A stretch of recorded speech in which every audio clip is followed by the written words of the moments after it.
क्या हुआ, एक बार मैं वहाँ पे गया और एक लड़की के अंदर कोई व्यक्ति था, मुसलमान व्यक्ति था, तो वो बोल रहा था वहाँ पे कि मुझे अपने लिए दुल्हन ढूंढनी है, मुझे आज ही निकाह करना है। तो मेरा भी बचपनापन था, उस समय बचपन था, तो मैंने बोला कि मैं ढूंढूंगा तेरे लिए बहू। मैंने ऐसे ही उसको बोल दिया, है ना। तो उसने बोला ठीक है, तू ढूंढेगा मेरे लिए? मैंने कहा प्रॉमिस, मैं ढूंढूंगा। हेलो दोस्तों, जय माता दी। मैं नीलम आज फिर एक नए पॉडकास्ट के साथ आपके सामने आई और मैं लाई हूँ शक्ति उपासक रुद्र को, जो बहुत ही फेमस हैं और गद्दी लगाते हैं। गुरुजी नमस्कार, आपका हमारे पॉडकास्ट में आपका स्वागत है। गुरुजी, आप सबसे पहले ये बताइए कि आप कहाँ गद्दी चौकी लगाते हैं, कोई आपसे कांटेक्ट करे तो वो कहाँ आए? माँ भगवती का जो दरबार लगता है वो 2 स्थान पे लगता है। एक सहारनपुर में, जो कि बहुत पुराने समय से लगता आ रहा है, आज से 6 साल पहले से।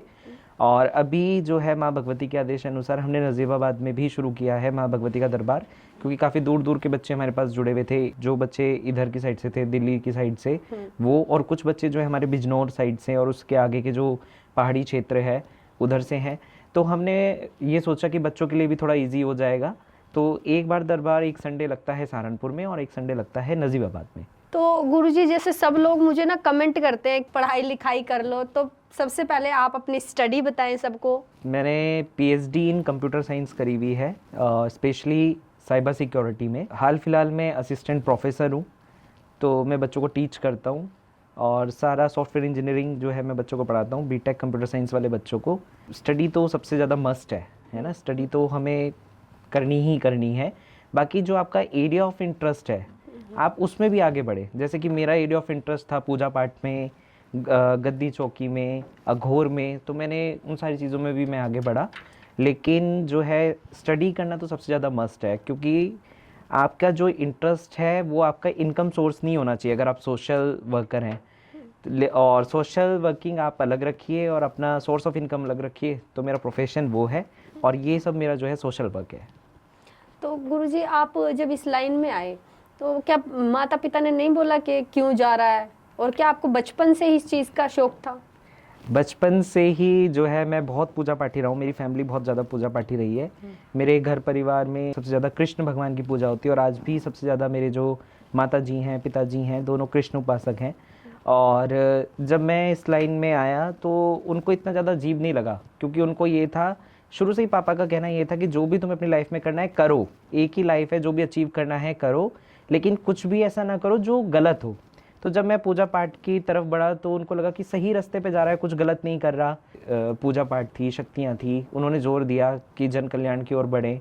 तब तक तो मुझे भी नहीं पता था कि कैसे मैं जो बोल रहा हूँ वो सच हो जा रहा है, कैसे मैं जो बोल रहा हूँ सामने वाले का ठीक हो जा रहा है, सामने वाला मुझसे कुछ पूछ रहा है, मैं उसको जो आंसर दे रहा हूँ वो भी सच निकल रही है। फिर धीरे धीरे जब मैंने इसके बारे में पढ़ा, जाना, तो जब तक तो मुझे यही ज्ञान था कि कुछ एनर्जीज़ होती हैं हमारे साथ जो ये सब कार्य करवाती हैं आपसे, और आपकी जो सोल है वो इस कार्य के लिए बनी है, आपको इस और बढ़ना चाहिए। फिर पेरेंट्स को भी मैंने बोला कि मुझे इस और बढ़ना है, तो मेरे फादर ने फुल सपोर्ट करा कि आप बढ़ सकते हो जहाँ भी आपको बढ़ना है, और आज भी उनका फुल सपोर्ट है। जैसे आपकी जो गद्दी है वो किस देवता से संबंधित है? हमारी जो गद्दी है वो माँ भगवती कालिंका और बालाजी महाराज की गद्दी है। तो दरबार में सिर्फ 2 ही शक्तियाँ हैं जिनको हम मुख्यतः लेके चल रहे हैं।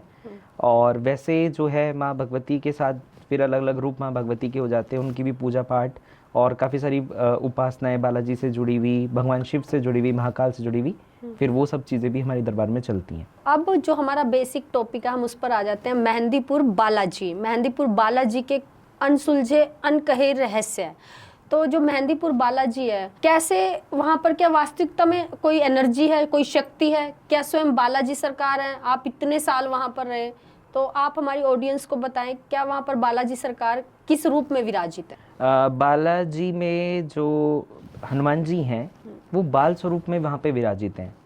और बाल स्वरूप में आप लोगों ने देखा भी होगा कि बालाजी महाराज जो है वो ही नटखटपन उनमें है, तो वहाँ पे वो नटखटपन में ही है। जैसे श्री कृष्ण भगवान का बालपन है, गोपालपन है, जिस प्रकार से वो गोपाल हैं, है ना, उसी तरीके से बालाजी महाराज भी वहाँ पे बाल स्वरूप में ही हैं। और बहुत समय पहले जो है एक महंत जी थे जिनको स्वप्न में बालाजी महाराज ने दर्शन दिए। उसके बाद जो बालाजी महाराज का मंदिर का आप अगर स्ट्रक्चर देखोगे तो वो एक अभी वाला नहीं, पहले वाला अगर आप देखोगे तो बिल्कुल ऐसे है जैसे एक पहाड़ की चोटी के ऊपर वो स्थापित है और एक गुफा के अंदर बालाजी हैं। तो सेम ऐसी ही था। उनको जब स्वप्न आया तो उनको ये पता लगा कि गांव के पास में ही जो है हनुमान जी प्रकट हुए हैं। तो जो हनुमान जी है वो स्वयंभू हैं, वहाँ पे बहुत पहले से ही हैं। उनके साथ साथ वहाँ पे 2 शक्तियाँ और विराजमान हैं, जिनको भैरव जी कहा जाता है और दूसरे हैं प्रेतराज जी। तो दोनों शक्तियाँ भी उनके साथ पहले से ही विराजमान हैं। और वो शक्तियाँ भी किस प्रकार विराजित हुई, सबसे पहले वहाँ पे बालाजी थे और जो पौराणिक कथाएं हैं, लोक कथाएं जिनको मैं कहूँगा, क्योंकि उनका कोई तथ्य नहीं है, तो वहाँ के महंत जी द्वारा जो बताई जाती है कि माँ काली ने जो है बालाजी महाराज को आदेश दिया कि यहाँ पर आप बाल रूप में रहो और जन कल्याण करो। जितने भी भूत प्रेत हैं या भूत प्रेत बाधा से जो भी पीड़ित व्यक्ति आपके पास आए, आप उनका कल्याण करो। तब बालाजी महाराज ने उनसे बोला कि मैं तो राम भक्त हूँ और अब मेरे को जो है अपना समय जो है राम जी की भक्ति में बिताना है। ये सब जो पौराणिक कथाएं हैं, लोक कथाएं हैं, ये सारी बताई जाती हैं कि जब युद्ध हो चुका था, रामायण जी वाला जो था उसके बाद की ये हैं। अच्छा। तो तब हनुमान जी को उन्होंने बोला, माँ काली के आदेश हुए कि आप यहाँ रुको अब और आप जन कल्याण करो। तो उन्होंने बोला कि माता मुझे आप क्षमा करें, मैं तो यहाँ जन कल्याण नहीं कर पाऊँगा, लेकिन हाँ ये है, मैं वचन देता हूँ कि जो भी व्यक्ति यहाँ पे आएगा वो निर्मल होके जाएगा, उसकी काया के साथ कोई भी भूत प्रेत नहीं रुकेगा। तब माँ भगवती ने अपने भैरव को वहाँ पर स्थान दिया। अच्छा। तो बालाजी महाराज से आगे की साइड जो है, अगर देखा जाए उनके उल्टे हाथ पे आगे की तरफ जो हैं भैरव जी हैं और उनके पीछे जो हैं वो प्रेतराज जी हैं। प्रेतराज जी जो हैं वो लंका में ही थे और रावण की ही सेना में थे, पर जब उन्होंने पराक्रम देखा हनुमान जी का तो उससे वो बहुत प्रभावित हुए और राम भक्ति में वो आगे बढ़े, राम शरण में आगे बढ़े। तब हनुमान जी ने उनको स्थान दिया यहाँ पर रहने का। जो प्रेतराज जी की भी लोक कथा है वो पहले ये है कि जब वो वहाँ पर आए, हनुमान जी ने उनको आदेश दिया कि आप वहाँ पर आओ। भैरव जी ने देखा कि ये कोई व्यक्ति आ रहा है लेकिन ये तो प्रेत है और हनुमान जी ने आदेश दिया है प्रेत को तो यहाँ घुसने ही नहीं देना है। तो उन्होंने क्या करा, प्रेतराज जी को पीपल के पेड़ के ऊपर बांध दिया। अच्छा। और वो पीपल के पेड़ के ऊपर बेचारे कई सालों तक उल्टे लटके रहे और जब हनुमान जी वहाँ पे वापस आए तो हनुमान जी ने बोला, अरे इसको तो मैंने ही आदेश दिया था यहाँ पे जन कल्याण करने के लिए। तो अभी भी अगर आप वहाँ पे देखोगे प्रेतराज जी का जो स्ट्रक्चर है वो ऐसे है जैसे कोई व्यक्ति ध्यान मुद्रा में है लेकिन वो उल्टा लटका हुआ है। अच्छा। तो प्रेतराज जी का भी स्ट्रक्चर अभी वैसा ही है और अगर आप उनको ध्यान से देखोगे तो तब ऐसा लगेगा कि कोई व्यक्ति यहाँ पे बैठ के ध्यान मुद्रा में ही है। तो प्रेतराज जी को मोस्टली लोग ऐसे डिनोट करते हैं कि वो प्रेतों के राजा हैं, पर ऐसा नहीं है। प्रेतराज का अर्थ है कि जिसने प्रेतों के ऊपर राज कर लिया हो, इसलिए उनको प्रेतराज जी का नाम दिया गया। चलो ये तीनों धारणाएं तो आपने कर दी। वहाँ पर बेसिकली भोग किस चीज़ का देते हैं और जो हनुमान जी है उनको स्पेशली कौन सा भोग दिया जाए कि वो प्रसन्न हो जाए? देखो वैसे तो हनुमान जी जो है बाल स्वरूप में हैं तो वो बहुत नटखट हैं, उनको अलग अलग तरीके के भोग बहुत ज़्यादा पसंद हैं। तो उनको रोज़ जो है 56 भोग वहाँ पे लगते हैं और 56 भोग में भी ऐसा नहीं कि सेम ही लग रहे हैं, उनको भी अलग अलग चीज़ें बना के दी जाती है। लेकिन मुख्यतः एक भोग ऐसा है जिससे हनुमान जी बहुत ज़्यादा प्रसन्न होते हैं और किसी ने सुना भी नहीं होगा, क्योंकि सबने बेसिक सुना है गुलदाने का भोग या बेसन के लड्डुओं का भोग, लेकिन हनुमान जी का सबसे प्रिय भोग है आलू और कचौड़ी। अच्छा। आलू और कचौड़ी का अगर कोई उनको भोग लगाता है वो उनको सबसे ज़्यादा प्रिय है। और वहाँ पे अगर आप सवा मनी कराते हो तो सवा मनी में चाहे भोग प्रसाद कोई सा भी हो, चूरमा भी हो और बाकी चीज़ें भी हो, लेकिन आलू कचौड़ी उसमें मुख्यतः होता ही होता है। तो अब ऑडियंस को मैं कह रही हूँ कि जब भी जाओ तो आलू कचौड़ी जरूर लेके जाओ, आलू कचौड़ी का भोग लगाओ, घर में भी लगाओ। हमारे ना बहुत सारे जो आज के यूथ हैं, हाँ जी, जैसे वो कहते हैं कि शक्ति नहीं आती, या फिर अगर जिन है तो 2 थपेड़ मारो और जिन बाहर, या भूत है तो 2 मारो भूत बाहर। वहाँ पर बेसिकली लोग जाते हैं, जब वो आरती का टाइम होता है ढोल बजना शुरू होता है तो जिनके साथ नेगेटिव एनर्जी होती है वो सर घुमाना शुरू कर देते हैं। तो वो आपको क्या लगता है, बीमारी है या वास्तविकता में नेगेटिव एनर्जी है? देखो शरीर की ही मलिनता जो है, जो जितना मुझे ज्ञान है, जितना मेरे गुरुदेव के द्वारा मुझे दिया गया, शरीर की ही मलिनता जो है वो नेगेटिव है और शरीर की ही जो आपकी शुद्धि करी हुई चीज़ें हैं वो पॉजिटिविटी आपकी है ना, वो सब कुछ आपके शरीर के अंदर ही है। अच्छा, कुछ चीज़ें ऐसी होती हैं, मैं मानता हूँ कि किसी और की चीज़ आपके साथ लग गई, यानी किसी और की नेगेटिविटी आपके साथ लग गई, कुछ प्रेत आपके साथ लग गए या जिन जिन्नात आपके साथ लग गए, तो वो चीज़ें वहाँ पर खेल जाती हैं, क्योंकि वहाँ का ऑरा इतना ज़्यादा स्ट्रॉन्ग है, इतना ज़्यादा पॉजिटिव है कि उस क्षेत्र के अंदर जब वो चीज़ें प्रवेश करती हैं तो वो खेल जाती हैं। लेकिन कई बार ऐसा देखा जाता है कि जब व्यक्ति वहाँ पे जाता है, वहाँ पे खेलने के बाद भी वो ठीक नहीं होता, उसके पीछे का बहुत बड़ा प्रोसेस है, और वो प्रोसेस शुरू होता है आपके ही घर से। कोई भी व्यक्ति जब वहाँ पे जाता है, डायरेक्टली बालाजी आप कितनी ही बार ले जाओ, 98% ऐसा होगा कि वो व्यक्ति ठीक होके नहीं आएगा। और लोगों को ये भ्रम रहता है कि अगर हम इसको बालाजी ले गए तो ये ठीक हो जाएगा, पर ऐसा नहीं है। वहाँ पे जाने का प्रोसेस क्या है कि आपको घर से ही एक दरख्वास्त लगानी पड़ती है। दरख्वास्त, वहाँ पे जो पूरा सिस्टम चलता है बालाजी में, वो जुडिशरी सिस्टम चलता है। तो एक दरख्वास्त, जैसे कि हम अपने कोर्ट में एक अर्जी दे देते हैं, उस तरीके से ही वो चलता है। तो घर से निकलने से पहले ही हमें कुछ पैसे अपने हाथ में रख के और एक दरख्वास्त लगानी होती है कि हे बालाजी महाराज, हम आपके दरबार में आ रहे हैं और ये व्यक्ति है, ये पीड़ित है, हम इसको लेके आ रहे हैं। आप इसके साथ साथ जो गलत चीज़ इसके साथ लगी है उसको भी वहाँ पे प्रवेश दे देना। अच्छा।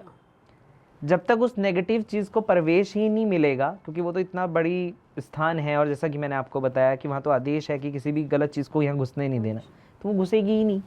जब तक वो नेगेटिव चीज़ वहाँ पे प्रवेश ही नहीं करेगी तो वो ठीक कैसे होगी, है ना। काफ़ी सारा मेरा एक्सपीरियंस रहा है पहले का, मैंने बहुत सारे व्यक्तियों को देखा है। एक केस मेरे पास आया था, उसमें एक व्यक्ति को मैं लेके गया, हमारे यहाँ से दरबार जाता है बालाजी का हर 6 महीने में। तो हमने बोला सबको कि आप दरख्वास्त लगा के लेके जाना। उस व्यक्ति दरख्वास्त लगाना भूल गया, और दरख्वास्त का भी एक रूल होता है कि जब आप दरख्वास्त लगाते हो उसके आधे घंटे तक आपको कुछ ना खाना होता है और ना कुछ पीना होता है। और सेकंड, जब आप अपने घर से चले हो, स्टेशन पे आप आ गए हो, स्टेशन के बाद जब तक नेक्स्ट स्टेशन ना आ जाए, जब तक आप कुछ खाओगे पियोगे नहीं। अच्छा। ये रूल है। अगर आप ये रूल ब्रेक करते हो, क्योंकि बालाजी जो है वो एक ऐसा स्थान है जो बिल्कुल ही रूल्स पे चलता है। अगर आप उस रूल्स को फॉलो नहीं करोगे तो बालाजी में जाके या बालाजी से जुड़ के भी आपका कोई फ़ायदा नहीं होगा। तो वो उस केस में क्या हुआ, वो व्यक्ति दरख्वास्त लगाना भूल गया और हम उसको बालाजी ले गए। बालाजी ले जाने के बाद वहाँ पे भी दरख्वास्त लगी, बालाजी महाराज, भैरव जी महाराज और प्रेतराज जी की वहाँ दरख्वास्त लगती है। ऐसे करके उसके भोग प्रसाद भी दिलवाए। उसके बाद भी वो व्यक्ति झूमा नहीं, और मैं हैरान था कि दरबार में आके तो ये इतना ज़्यादा झूमता है, इतना ज़्यादा तोड़ फोड़ करता है, घर में इतनी तोड़ फोड़ करता है, और यहाँ इस व्यक्ति को कुछ नहीं हो रहा। कई बार ऐसा होता है कि जब आप इन चीज़ों को पे यकीन करते हो, ईश्वर पे यकीन करते हो, तो मन में एक ये भी आ जाता है क्या पता प्रभु ने इसका ऐसे ही कल्याण कर दिया हो। अब ये व्यक्ति बिल्कुल ठीक है, अच्छे से बात कर रहा है, हम उससे पूछ रहे हैं कि तू ठीक है, तुझे वैसा तो महसूस नहीं हो रहा जैसा तेरे को शरीर में महसूस होता था, बंधन वगैरह।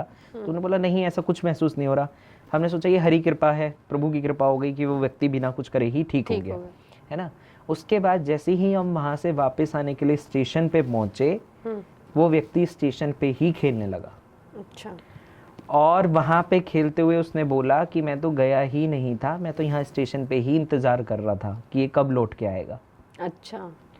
अब हमने उससे पूछा कि जो प्रोसेस हमने तेरे को बताया था वो करा, तो उसने बोला नहीं, मैंने वो प्रोसेस करा ही नहीं। क्योंकि एनर्जी करने नहीं देती ना, एनर्जी कई बार करने भी नहीं देती। और दरख्वास्त लगाने के पीछे का राज ये है कि जब हम दरख्वास्त लगाते हैं बालाजी महाराज को, तो बालाजी महाराज वहीं से ही दूत महाराज भेज देते हैं उस व्यक्ति को दरबार तक लाने के लिए। और वही दूत महाराज जो हैं वो पूरे टाइम उसके साथ रहते हैं, पूरे बालाजी की प्रोसेस में, जितनी भी उसकी प्रोसेस होती है भोग लगाने की या फिर उसको अलग अलग मंदिरों में बिठाने की, सारी प्रोसेस में वो दूत महाराज उसके साथ रहते हैं। और अंत में यदि वो व्यक्ति ठीक हो जाता है तो वो दूत महाराज एज अ रक्षा कवच उसी के साथ चल देते हैं। तो बालाजी जो है वो बहुत ही रहस्यमयी है, और कोई भी व्यक्ति ये बोलता है कि हम बालाजी से जुड़ गए, हमारा कल्याण नहीं हुआ, तो वो रीज़न यही होता है कि कहीं ना कहीं भूल चूक उसी की हो रही होती है। तो आगे मैं आपसे ये पूछना चाहूँगी, जैसे बहुत से लोग कहते हैं कि औरतों को नहीं हनुमान जी की उपासना करनी चाहिए, तो आपको क्या लगता है? ऐसा कुछ नहीं है। ईश्वर की भक्ति के लिए तो जेंडर मेरे को नहीं लगता कहीं भी डिफाइन है।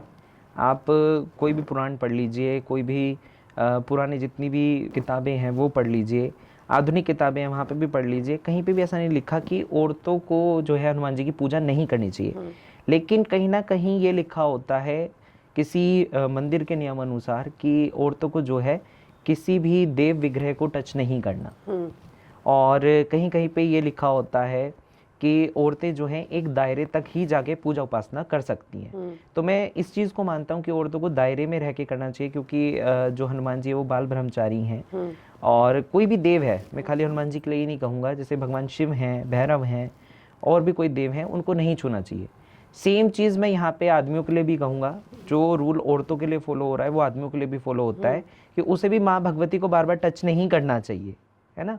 अब जैसे गुरु पीठ पे मैं हूँ, गुरु गद्दी पे मैं हूँ, मेरा ही शिष्य आके बार बार मुझे चुन्नी उड़ाए, बार बार मेरे फेस से उसको ठीक करे, तो मैं भी इरिटेट होऊंगा, है ना।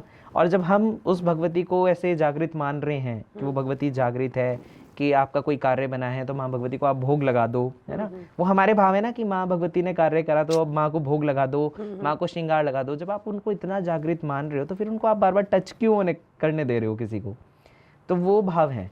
तो औरतें बिल्कुल कर सकती हैं हनुमान जी की पूजा पाठ उपासना, और हनुमान जी बहुत जल्दी प्रसन्न होते हैं। दूसरी चीज़, हनुमान जी जो हैं वो भी गर्भ से ही पैदा हुए हैं, है ना। तो वो शक्ति से ही उत्पन्न हुए हैं, तो वो कभी ऐसा नहीं होगा कि हनुमान जी ऐसा कहें कि कोई उन्हें टच नहीं कर सकता।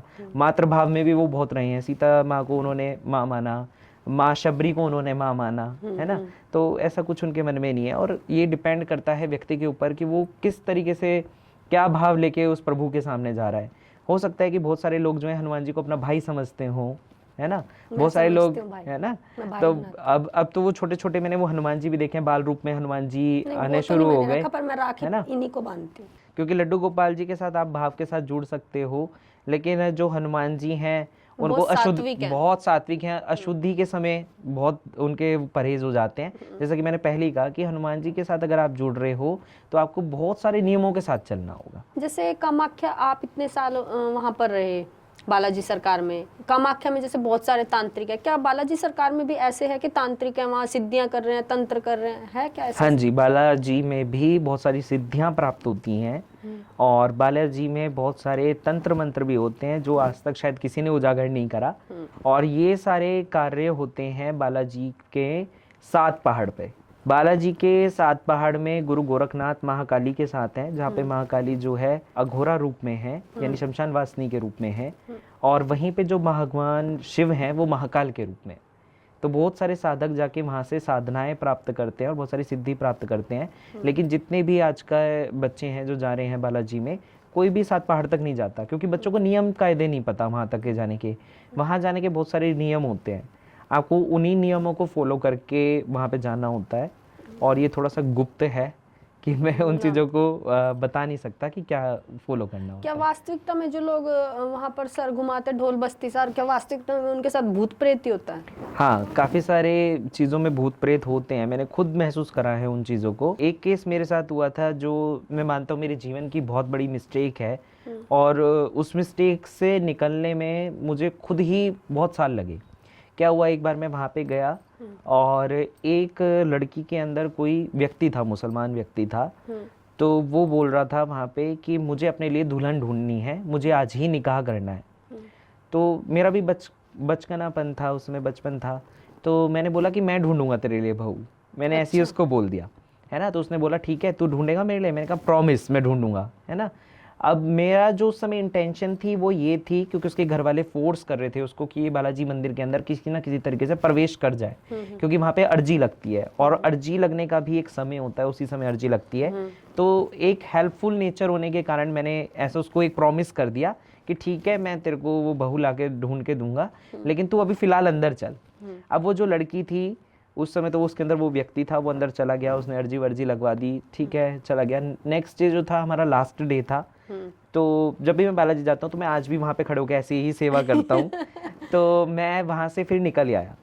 उसके बाद क्या हुआ, उसके बाद नेक्स्ट जो है 6 मंथ में जाना होता है मेरा, तो 6 मंथ बाद जब मैं गया और मैंने वहाँ पे जाके देखा जहाँ पे हम लोग उतरते हैं, जो होटल है मेरा सेम होटल है, सेवा कुंज आश्रम है वहाँ पे, मैं वहाँ जाता हूँ।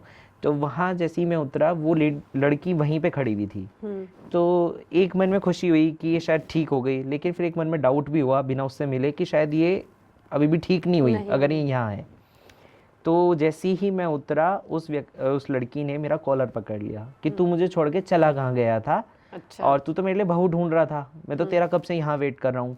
और उस समय मतलब मैं उसको देख के रोने लग गया कि मेरी वजह से इसका कल्याण नहीं हो पाया। क्योंकि जो एनर्जीज होती हैं, नेगेटिव एनर्जीज होती हैं, आप किसी भी दरबार में जाओ या कभी भी आप नेगेटिव एनर्जी से बात करो तो वहाँ पे क्या होता है, आप उससे पूछते हो कि तेरी आखिरी इच्छा क्या है जाने वो से आपने पहले, पूछ ली उससे। है ना, वो आखिरी इच्छा क्या है या फिर जाने का तू क्या लेगा, है ना। तो वो गलती मैंने कर दी। उसकी आखिरी इच्छा थी कि उसे दुल्हन चाहिए थी और मैंने उसको प्रॉमिस कर दिया। अब वो उसकी जो आखिरी इच्छा थी वो वहाँ खत्म हो गई, लेकिन वो मेरे प्रॉमिस पे डिपेंड हो गया। तो इस वजह से तो जब तक वो आखिरी इच्छा पूर्ण नहीं होती तो फिर वो पूरा नहीं हो पाता। फिर मैं उस चीज़ के लिए मैंने बाबा से सॉरी बोला और एक क्षमा मांगने का एक तरीका होता है वहाँ पे दरखास्त के साथ, वो क्षमा मांगी। उस बच्ची के पेरेंट्स से मैंने सॉरी मांगी और उस समय मैंने सारे काम छोड़ के सबसे ज़्यादा प्रायोरिटी उस बच्ची को दी। बालाजी महाराज की हमेशा मेरे ऊपर कृपा रही है कि बाबा ने वो अर्जी सुनी और तीसरे दिन वो बच्ची ठीक हो गई। कॉन्ग्रेचुलेशन, जो भी बच्ची ठीक हुई थी। तो जैसे हनुमान चालीसा को सिद्ध कैसे किया जाए, बहुत सारे बच्चे जानना चाहते हैं ये बात। हनुमान चालीसा को सिद्ध करने के लिए या हनुमान जी की सिद्धि में कभी भी आपको अगर आगे बढ़ना हो, सबसे ज़्यादा अच्छा है कि आप श्री राम भगवान के चरणों की तरफ बढ़ें, सिया राम के चरणों की तरफ बढ़ें। और हनुमान चालीसा को सिद्ध करने का सबसे अच्छा तरीका है, आप डेली 108 आप एक प्रण लें, 41 दिन का या 21 दिन का, आप 108 बार हनुमान चालीसा पढ़ें। और हनुमान चालीसा पढ़ने के बाद आप तुलसी के पत्र के ऊपर राम नाम लिखें। और राम नाम ऐसे नहीं रा आ का डंडा और माँ, ऐसे नहीं आपको लिखना, रा आ का डंडा और उसके ऊपर अंक की बिंदी, क्योंकि हमारे संस्कृत में अंक की बिंदी को माँ काउंट करते हैं। तो तुलसी पत्र के ऊपर आप ऐसे लिख के और श्री राम जी के चरणों में आप चढ़ाते जाइए और बाद में उन 108 पत्रों को सुखा के आप चाहे आप उसको चाय में यूज़ करें या किसी भी तरीके से आपको उन पत्रों को इनटेक करना है। जब आप वो करने लगते हैं तो धीरे धीरे आपका जो है हनुमान चालीसा सिद्ध होती जाएगी। या फिर दूसरा तरीका होता है हनुमान चालीसा जो आप पढ़ेंगे उसके बाद जो वो पत्र है आप एक कटोरी के अंदर जल रखें, उसके अंदर डालते चले जाएं। बाद में उस जल को आप ग्रहण कर लें और जो आपके पास पत्र हैं उसकी माला बनाकर आप जो है हनुमान जी के गले में भी डाल सकते हैं। हनुमान जी से संबंधित ऐसा कोई उपाय जिससे नेगेटिव एनर्जी दूर हो सके? घर के अंदर अगर कोई भी आपके नेगेटिव एनर्जी है या फिर जैसे आपको लगता है कि घर के अंदर किसी के ऊपर कोई चीज़ आने लगी है, जिन जिन्नात है या फिर भूत प्रेत है या घर का माहौल बहुत ज़्यादा खराब हो रहा है, कलेश हो रहा है, तो आप क्या कीजिए, मंगलवार के दिन जो गाय के गोबर का गोसा होता है उसको जला के उसके ऊपर पीली सरसों डाल के आप उसको साइड में रखिए, अपने मंदिर में एक दीपक जलाइए और आप सुंदरकांड जी का पाठ करिए। इतने आपका सुंदरकांड जी का पाठ होगा, इतने वो धुआं पूरे घर के अंदर फैलेगा। तो ये सबसे बेस्ट रेमेडी होती है कि आपके घर के अंदर की कोई नेगेटिव एनर्जी होगी वो भी बाहर चल जाएगी, घर में कोई ग्रह कलेश है वो भी धीरे धीरे ठीक होने लगेगा। आपने अब हनुमान चालीसा को बताया कैसे सिद्ध करना है, क्या औरतें भी इसको सिद्ध कर सकती हैं? बिल्कुल, औरतें इसको सिद्ध कर सकती हैं और एक बहुत बड़ा कवच अपने चारों तरफ बढ़ा सकती है। और वो कवच बनाना उनके लिए बहुत आवश्यक भी है कि वो कवच बनाएं और अपनी पूजा पाठ सीधी साधना में आगे बढ़ें, क्योंकि हनुमान जी जो है वो भक्ति प्रदान करते हैं। और आपको अगर भक्ति में आगे बढ़ना है तो हनुमान जी के बिना तो मुझे नहीं लगता कि आप भक्ति में कभी भी आगे बढ़ पाएंगे, क्योंकि हनुमान जी जो हैं वो भगवान शिव के प्रिय हैं, रुद्र अवतार हैं। और हनुमान जी जो है माँ कालका के साथ, माँ भगवती के साथ हमेशा आगे आगे चलते हैं, अगानी वीर हैं। और हनुमान जी जो हैं भैरव जी के साथ भी रहते हैं, है ना। तो हनुमान जी के बिना तो मुझे नहीं लगता कि आप भक्ति की ओर आगे बढ़ पाएंगे। अभी ना गुरुजी आए थे तो उन्होंने बोला कि हनुमान चालीसा से ना जिन नहीं भागते, तो बहुत से लोगों ने इस पे नेगेटिव कमेंट भी करे कि ऐसा तो हो ही नहीं सकता। आपको क्या लगता है, क्या हनुमान चालीसा से जिन या नहीं भागते? ऐसा कुछ नहीं है, ये ना लोगों के मन में धारणाएं हैं कि जो मुसलमानी तंत्र होता है या मुसलमानी नेगेटिव एनर्जीज होती हैं उसको हनुमान जी नहीं हटा सकते। उनके मन के अंदर ये रहता है कि जितनी भी गंदी क्रियाएं करी हुई हैं हनुमान जी बहुत सात्विक हैं, वो उस ओर नहीं बढ़ेंगे। पर ऐसा कुछ नहीं है। जिन हो जिन्ना, तो जैसे कि मैंने अभी पहले ही बताया कि वो उपाय करके भी जो है जिन जिन्नात हटाए जा सकते हैं। दूसरा एक बहुत बड़ा उपाय है, यदि आपको लगता है कि किसी भी व्यक्ति के अंदर कोई चीज़ आ रही है, आप क्या करें, एक कटोरी में जल लें और राम नाम की माला आप जपें, सिया राम की आप माला जपें। और जब आपकी माला कंप्लीट हो जाए, तुलसी की माला पे आप जपें उसे, जब माला कंप्लीट हो जाए तो उस जल को जोत के ऊपर से 7 बार घुमाएं सिया राम बोलते हुए, और उसके अंदर एक तुलसी का पत्र डाल दें। इसको हम लोग बोलते हैं तुलसी दल। और इसको बनाएं आप, जितनी ज़्यादा माला आप बना सकते हैं वो बनाएं, और उसके बाद उस व्यक्ति को पिलाएं जो पीड़ित है। धीरे धीरे आप देखेंगे कि जब वो जल उसके अंदर जाएगा और उसके अंदर कोई नेगेटिव एनर्जी है तो वो व्यक्ति तड़पने लग जाएगा। उस चीज़ को इतना ज़्यादा इफेक्ट करता है वो जल कि जहाँ जहाँ तक वो जल जाएगा तो उसके लिए तो ऐसा लगेगा जैसे तेजाब किसी ने उसे पिला दिया हो, और वो नेगेटिव एनर्जी खुद ही ऐसी हो जाती है कि मुझे इस शरीर से अब बाहर निकलना है। और ये रेमेडी जो है नॉर्मल व्यक्ति भी कर सकता है अपने बॉडी को शुद्ध करने के लिए। मेरा भी महीने में कम से कम ऐसे हो जाता है 11,000 या 21,000 का जल मैं पी लेता हूँ खुद बना के। अच्छा। तो वो बॉडी को डिटॉक्स भी करता है, आपके अंदर एक अच्छी पॉजिटिव एनर्जी लेके आता है, तो ऐसा करना चाहिए। बाकी किसी भी भगवान के प्रति आपकी आस्था है तो उसके लिए भी आप कर सकते हैं। बजरंग बाण का प्रयोग करते हैं लोग, तो बेसिकली बजरंग बाण का प्रयोग कैसे करना चाहिए? बजरंग बाण जो है अपने आप में ही एक महाशक्ति है। जैसे कि आपने कोई ब्रह्मास्त्र का प्रयोग कर दिया हो, और बजरंग बाण में इतनी पावर है कि वो जिस भी कार्य के लिए आप यूज कर रहे हो वो उस पर जाके इतनी तेज एनर्जी के साथ लगेगा जैसे कि एक बाण लगता है, सेम उसी तरीके से। अब वो एनर्जी वो सामने वाला व्यक्ति हैंडल कर पा रहा है या नहीं कर पा रहा, या फिर जब वो ब्रह्मास्त्र वहां पे कार्य ना करके वापस लौटेगा तो आप उसको हैंडल कर पा रहे हो या नहीं कर पा रहे हो, तो ये बहुत बड़ी चीज हो जाती है। अगर आप उसको किसी पॉजिटिव कार्य के लिए यूज़ कर रहे हो, किसी अच्छे कार्य के लिए यूज़ कर रहे हो, तो डेफिनेटली हनुमान जी की कृपा से वो कार्य करता है। यदि आप उसको किसी गलत कार्य के लिए यूज़ कर रहे हो तो वो रिटर्न भी होता है ना।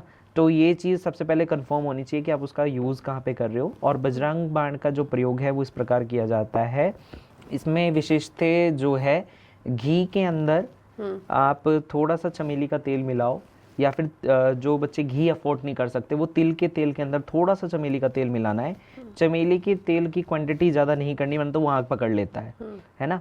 तो थोड़ा सा तेल उसके अंदर मिला के आप 11 मंगलवार या 11 दिन लगातार और 11 बार ही बजरंग बाण आप पढ़ के भगवान हनुमान जी को समर्पित करें। उसके बाद जो आपका कार्य सिद्धि है उसका प्रण ले लें कि आप किसके लिए कार्य कर रहे हैं, और उसके बाद बजरंग बाण का आप पाठ करें। और डेफिनेटली मैंने तो कई बार इसका प्रयोग किया है तो कार्य बनते हैं। बजरंग बाण से डेफिनेटली ही कार्य बनते हैं, क्योंकि उसमें उन्हें राम की शपथ दे दी जाती है, तो वो राम के लिए कुछ भी करते हैं। तो आप सब जैसे गुरुजी ने बताया आप वैसे इनका प्रयोग कर सकते हैं। तो संकट मोचन और कवच ये सब क्या है? जो उसमें जो शब्द लिखे हैं, संकट मोचन में बाल समय रवि भक्षी लियो तब तीनों लोक भयो अंधियारो। हाँ, तो मतलब इनका प्रयोग कैसे करें? जैसे हनुमान चालीसा में तो हमें पता है कि हमें अगर संकट के लिए संकट कटे मिटा सब पीरा जो सुमिरै हनुमत बलबीरा, तो हम इस मंत्र का जाप कर दें। चालीसा के अलग अलग पार्ट का हमें पता है, बजरंग बाण का भी पता है। संकट मोचन का कैसे प्रयोग? संकट मोचन जो हनुमान जी हैं वो बेसिकली जो है बाबा का जो बाल रूप है ना, उस समय का है। और उसके अंदर विवरण भी है सारा का सारा कि बाल समय रवि भक्ष लियो तब, है ना, जब हनुमान जी ने रवि को अपने मुंह में भक्ष लिया है ना, तो उस समय का है। और जब आप उसका प्रयोग करते हो संकट मोचन का, तो वो प्रयोग आपको करना चाहिए जब आपको कोई भी रास्ता नजर नहीं आ रहा, आपको ऐसा लग रहा है कि आप चारों तरफ से संकट में विपदा में जो है पड़ चुके हैं, आपको कोई रास्ता ही नहीं नजर आ रहा कि आप किस और अब निकलेंगे, तो तब आपको संकट मोचन जो है वो करना चाहिए। दूसरा क्या है, हनुमान जी का एक हवन होता है संकट मोचन हवन। अच्छा, संकट मोचन हवन जो है वो अलग चीज है, और ये जो संकट मोचन जो है वो अलग है। लेकिन लोग जो है कंफ्यूज हो जाते हैं और इन्हीं जो चौपाइयाँ हैं इनकी आहुतियाँ देकर बोलते हैं कि हमने संकट मोचन हवन कर लिया। लेकिन जो संकट मोचन हवन है वो वर्ड से ही डिफाइन होता है कि जब आपके ऊपर कोई भी संकट आ जाए, मोचन यानी उस संकट के निवारण हेतु हवन करना। और संकट क्या है, बालाजी की लैंग्वेज में संकट बोला जाता है अगर किसी के ऊपर भूत प्रेत जिन जिन्नात है तो बच्चे लेकिन उस चीज के लिए कंफ्यूज हो जाते हैं और इन्हीं चौपाइयों से हवन करके स्वाहा कर देते हैं, तो ऐसा नहीं करना चाहिए। तो संकट मोचन अलग है और संकट मोचन हवन अलग है। तो हवन की क्रिया भी अभी पूछेंगे गुरुदेव जी से। सबसे पहले एक और क्वेश्चन, जो हनुमान जी ने बाल रूप में सूर्य को निगला था, बहुत सारे मुस्लिम कम्युनिटी के, हमारे हिंदू समाज के जो पढ़े लिखे वो कहते हैं ऐसा हो ही नहीं सकता, तो हाउ इज दिस पॉसिबल? देखिए, हनुमान जी जो हैं वो पवन पुत्र हैं, आप लोग जानते हैं, और अष्ट सिद्धि नवनिधि के दायक हैं, है ना। तो हनुमान जी के अंदर बहुत पावर है, और हनुमान जी जो है अपनी भक्ति के प्रति निष्ठावान तब हुए जब बाल स्वरूप से ही वो हर कार्य के लिए निष्ठावान थे कि जो उन्होंने ठान लिया उनको करना है। बचपन में तो हनुमान जी को ये भी नहीं पता था कि उनको राम जी से मिलना है ना। जब उनको ज्ञान हुआ सूर्यदेव से, उन्होंने दीक्षा प्राप्त करी और उसके बाद सारा ज्ञान हुआ उन्हें, तब उन्हें सारी चीज़ों का जो हुआ। और 9 सिद्धियाँ हैं उनके पास, कभी छोटा होना, बड़ा होना, है ना, चीज़ों को बड़ा छोटा करना, हवा में उड़ना, ये सब। तो एक बार ऐसे ही उन्होंने ठान लिया कि मुझे जो है भूख लगी है, और भूख उनकी शुद्धा शांत नहीं हो रही थी। माँ जो अंजना है वो भी माँ नहीं थी, पिता केसरी भी नहीं थे, तो उन्होंने ठान लिया कि मुझे तो भूख लगी है और वो बहुत दूर जो है वो फल है, मुझे वो खाना है। तो वो गए, सूर्य था, उसको खाली मुंह में रख के बाहर निकाल दिया था। उन्होंने उसको निगला नहीं था। अच्छा। अगर वो निगल लेते उसको तो वो कैपेबल थे कि वो उस एनर्जी को एब्जॉर्ब कर लेते, लेकिन तभी देवतागण आ गए और इंद्र ने उनको प्रहार कर दिया, है ना। निकल गया तो ये गई सब सृष्टि। सृष्टि के साथ जो है छेड़खानी हो जाएगी।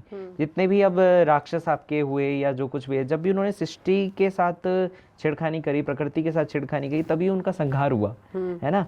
तो ईश्वर भी कितनी ही एनर्जीज हो या उनके कितने भी अवतार हो, कभी वो ये नहीं चाहेंगे कि सृष्टि के साथ कोई छेड़खानी हो या प्रकृति के साथ कोई छेड़खानी हो। तो ऐसा ही उस समय हुआ। तो हनुमान जी ने जैसे ही उसको मुख में रखा, तो उसी समय ही इंद्र ने प्रहार कर दिया। तो एकदम ही हनुमान जी मूर्छित हो गए और जो सूर्य थे वो बाहर आ गए।